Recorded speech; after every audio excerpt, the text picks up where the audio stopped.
दोस्तों, पिज्जा गोल ही क्यों होता है, माउंटेन ड्यू का असल मतलब क्या है, इसी तरह के इंटरेस्टिंग सवालों के जवाब आप इस वीडियो में जानेंगे।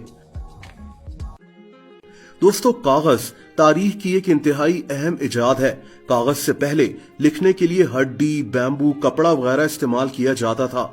लेकिन क्या आपको पता है कि कागज को इजाद किसने किया? दोस्तों, इसका सेहरा एक चाइनीज आदमी साय लुन को दिया जाता है।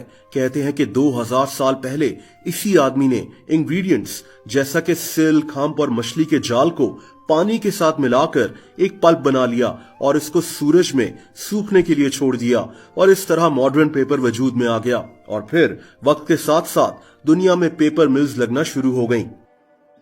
दोस्तों, कागज की बात आई तो होमवर्क की बात भी करना चाहिए।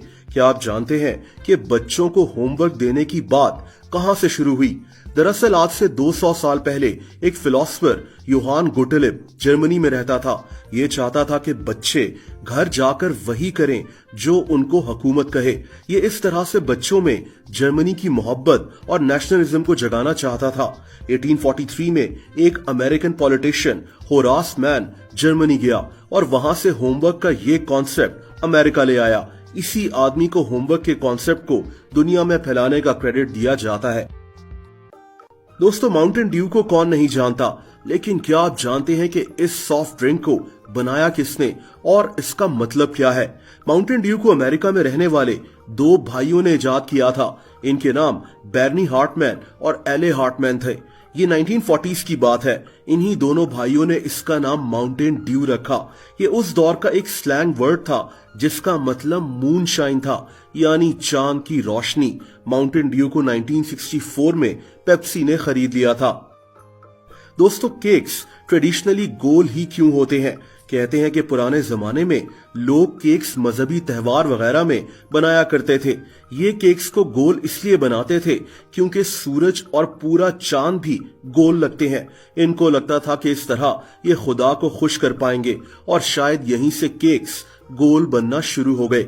जहां तक पिज्जा का सवाल है तो पिज्जा गोल इसलिए होता है क्योंकि जब इसकी डो बनाई जा रही होती है तो इसको फैलाते हुए ये वैसे ही गोल शेप में बन जाती है और ये बॉर्डर से बराबर होती है। गोल पिज्जा अपने डायमीटर के हर हिस्से से सही तरह से बेक भी हो जाता है और गोल पिज्जा को बराबर हिस्सों में काटना भी आसान होता है। इन्हीं 3 रीजंस की वजह से पिज्जा हमेशा से गोल ही बनाया जाता है। दोस्तों, क्या आपको पता है कि एम्बुलेंस का मतलब क्या है? एम्बुलेंस लैटिन जबान का लफ्ज एम्बुलारे से निकला है जिसका मतलब चलना होता है।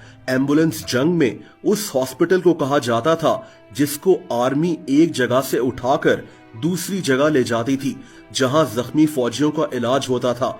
यानी एम्बुलेंस लफ्ज का मतलब एक चलता फिरता हॉस्पिटल होता है जो जंग में इस्तेमाल किया जाता था। एम्बुलेंस लफ्ज दरअसल यहीं से निकला है।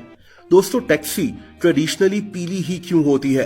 1907 में अमेरिका में एक कार सेल्समैन जॉन हर्ट्स ने एक टैक्सी कंपनी खोली। इस आदमी ने एक यूनिवर्सिटी में एक सर्वे करवाया कि कौन सा रंग तमाम रंगों में आंखों को ज्यादा दिखेगा, यानी प्रोमिनेंट होगा, और इस सर्वे का रिजल्ट पीला रंग था और बस इसने अपनी सारी टैक्सीज पर पीला रंग कर दिया।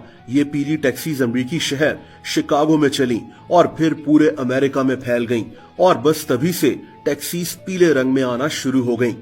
और दोस्तों, आखिर में हम रोजाना आसमान को देखते हैं, लेकिन क्या आपने कभी सोचा है कि आसमान का रंग दिन में नीला क्यों दिखता है? दरअसल दिन में जो सूरज की रोशनी जमीन तक पहुंचती है ये कई रंगों पर मुश्तमिल होती है। सूरज की रोशनी में वो तमाम रंग शामिल होते हैं जो रेनबो में होते हैं, red, orange, yellow, green, blue वगैरह। सूरज की रोशनी जमीन के एटमॉस्फेयर से होकर गुजरती है। एटमॉस्फेयर हमारी जमीन के ऊपर एक गैस की लेयर सी होती है जो हमारी जमीन को गर्म रखती है और हमें सांस लेने के लिए हवा देती है। अब सूरज की रोशनी में जो रंग होते हैं ये वेव्स में ट्रेवल करते हैं। हर रंग की अपनी एक वेव होती है, कोई छोटी और कोई बड़ी वेव। इनमें ब्लू रंग की वेव्स बहुत छोटी होती हैं। जब सूरज की रोशनी जमीन के एटमॉस्फेयर से गुजरती है तो एटमॉस्फेयर में मौजूद गैसेस नीले रंग की छोटी वेव्स को सबसे ज्यादा इधर उधर एटमॉस्फेयर में फैला देती हैं और इसी वजह से हमें दिन के वक्त आसमान नीला नजर आता है जब सूरज निकला हुआ होता है। दोस्तों, अगर आपके जहन में ऐसा ही कोई इंटरेस्टिंग सवाल है तो कमेंट्स करके जरूर बताएं और मेरी कोशिश होगी कि इस टॉपिक पर एक और वीडियो पोस्ट करूं।